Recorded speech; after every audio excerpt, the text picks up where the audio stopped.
San Francisco, which has problems. San Francisco, not the most orderly city in the world. San Francisco is hoping to host its annual sex festival. It's a sex festival specifically for gay men. It's called the Up Your Alley Leather Fetish Festival. Ugh. I actually hadn't even read the name. I read that there was this festival. I hadn't read the name. That is totally gross. It makes the story even grosser than initially I thought it was.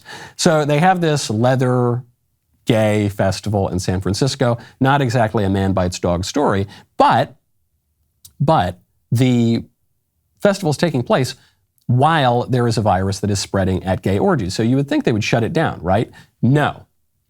San Francisco refuses to shut down this event. The festival has been running since 1985, and they are not going to shut it down even while a virus is spreading at the gay orgies.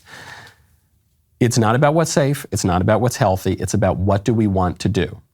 We as a society, well, San Francisco as a society, does not value church, does not value small businesses, does not value your family having funerals for dead loved ones, does not value Thanksgiving celebrations, does not value high school graduations, does not value prom, does not value any of the things that got shut down for COVID.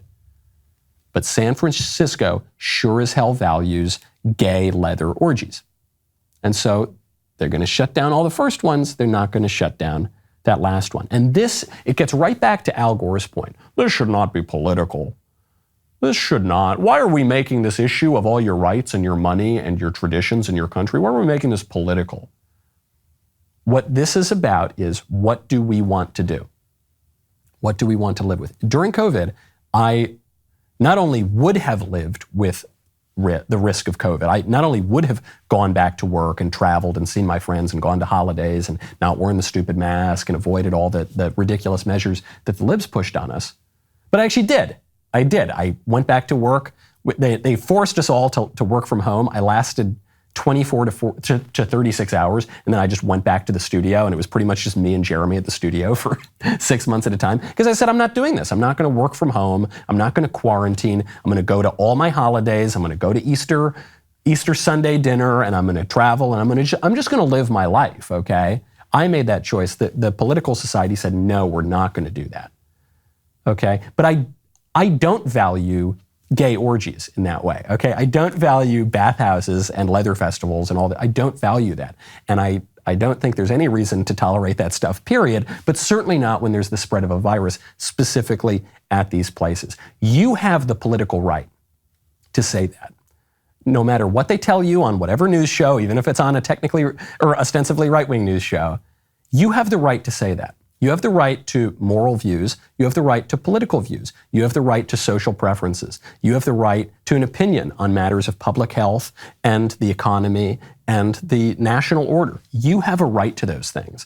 And you can say, no, Al Gore, I'm not going to let you make me use those ugly fluorescent light bulbs. No, San Francisco, I'm not going to let you shut down my church. And no, I'm not going to even let you keep the bathhouses and the leather parties open, okay?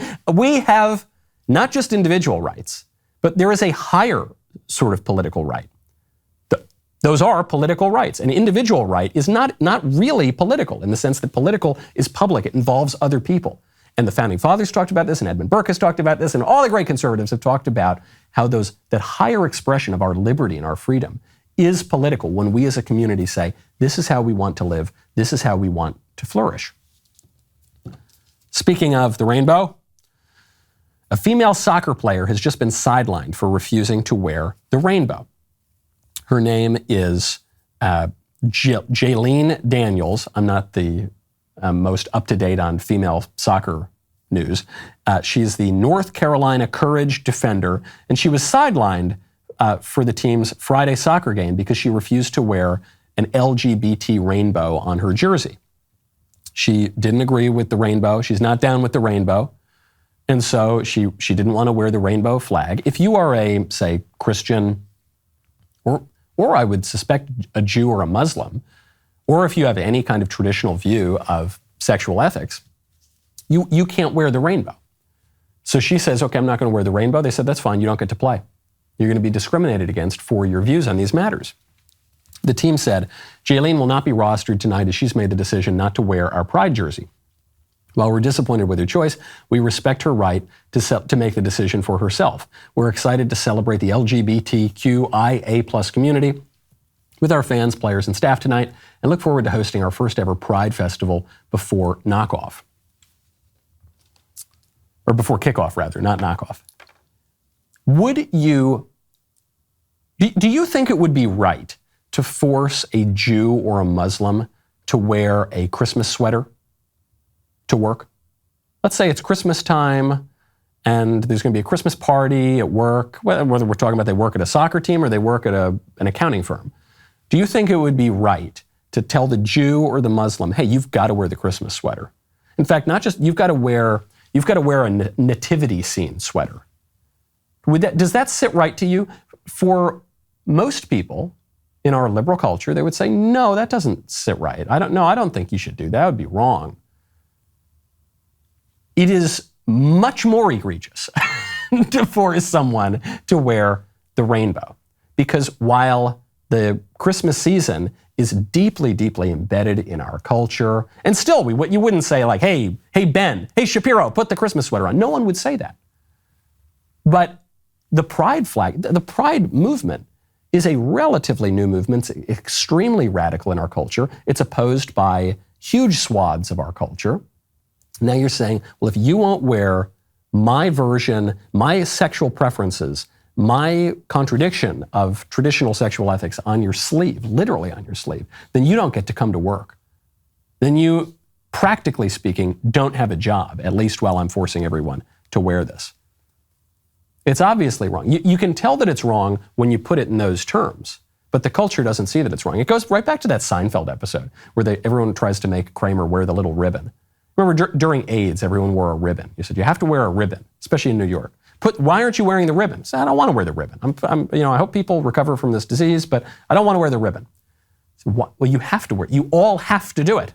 You have to show that you are on my team when it comes to this political matter. And if you don't, they'll crush you. They'll absolutely crush you. I'm so glad you liked that clip. Now, you got to ring that bell. We hit 1 million subscribers right before the birth of my second baby. How great is that? What a great birthday gift for him. Great Father's Day gift for me.